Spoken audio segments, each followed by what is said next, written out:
fanya matendo mema fi hadhihi layali al-ashr, katika haya masiku 10 ya mwezi mtukufu wa Ramadhani, masiku ya mwisho.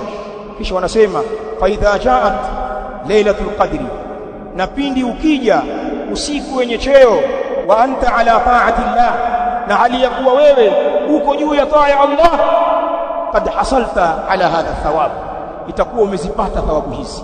Kwa hivyo usitaki kujua ni jana nini, itakuwa leo inaonekana ni leo hii. Si lazima. Muhimu kwako endelea kufanya ibada katika masiku haya kwa mfululizo. Ikiwa Allah atauleta usiku wenye cheo, unakukuta aliyakuwa unafanya ibada na utapata thawabu zilizotajwa. Haya, pana muda wa kulala hapa, pana muda wa porojo hapa, pana muda wa kuchati hapa, pana muda wa kubakia katika maskrini. Uko kweli kwa mtu mwenye kusikiliza maneno haya? Hatujui usiku huo uko lini.